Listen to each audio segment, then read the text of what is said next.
Came away with another win. Found a way to make enough plays to come out on top. Offensively, we sputtered in the red zone again. Is something that we thought we had heading in the right direction was our red zone and third down production, and showed up again on Saturday night as a liability. And so, got to go back to the drawing board there and continue to work those two areas. Eddie White, another great night for us. In fact, it was his best night as a youth as far as his rushing total. And that's 5 straight now, 5 straight 100-yard games, which is huge for us. It's making a huge positive in our offense is his production. Defensively, I thought we played well all night. Came away with great effort, 200 yards of total offense, 50 yards rushing, 10 points. So I thought the defenders did a nice job. And really played great defense, and that was a large part due to our offense not turning the ball over. First game of the season, we have not had a turnover on offense, which was big. Even though we didn't score a lot of points, if you don't turn the ball over and you don't put your defense in bad situations, then you get a chance to play great defense, and that happened Saturday night. Special teams, one of our poorer outings overall.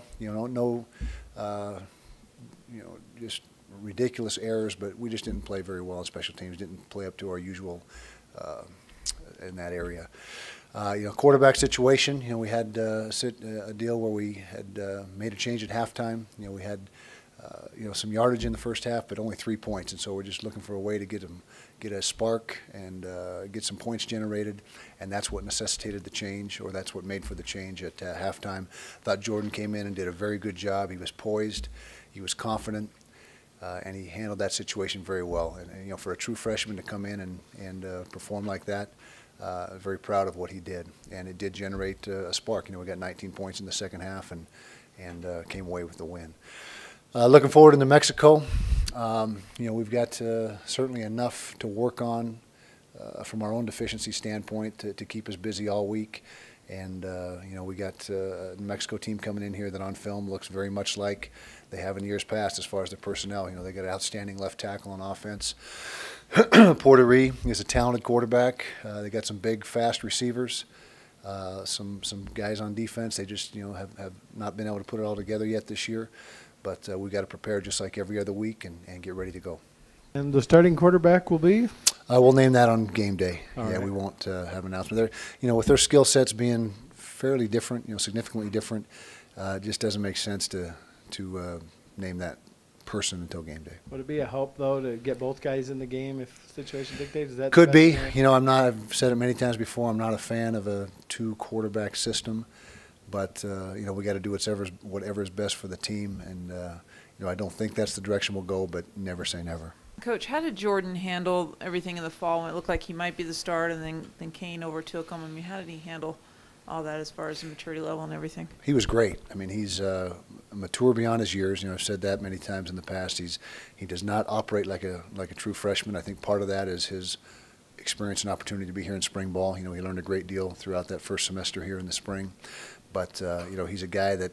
And I've had the conversation with him every week during the season. You're ready to go. This might be the week, and he's still on board. And he is just chomping at the bit to get in the game. And the talk of red shirt was never in his mind. He was obviously as the season would continue to wear on, that would have become a factor. But now it's a moot point with him having played last week. Coach, New Mexico hasn't exactly been a power over the last several years in the league. But your team has seemed to struggle with them more than any other team in the league over the last decade. Do you have any explanation for that, why that's been the case? I don't. You're right. It's been a series. Maybe the Air Force series is the only one that's been closer as far as the scoreboard than the Mex.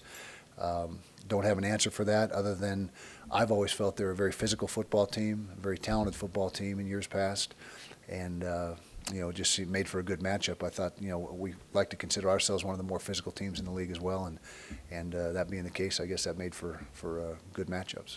You're famous for this, but you've got the team with the worst record in the conference, followed by the team with the best record in the conference in consecutive weeks. Any worry about looking ahead to TCU? No worry whatsoever. All we got to do is put on our film and realize how much we have to work on and how far away we are from being the type of team we want to be. And that'll keep us occupied all week long. We won't have any opportunity to look beyond really today's practice or today's meetings, whatever we got going. So, what is the identity of this team? If you could just put one identity on this team, what would it be? Probably a lot like last year's team, blue collar, not real flashy, just finding a way to grind things out and get it done, and and play hard, great effort. And there are a lot of similarities between this year's team and last year's team. If you remember, last year we struggled in quite a few games. In fact, we played New Mexico, I think, about this time of the year last year, and escaped with what, a 13-10 victory, or it was very close. And so, I think there's far more similarities with this year's team and last year's team than differences.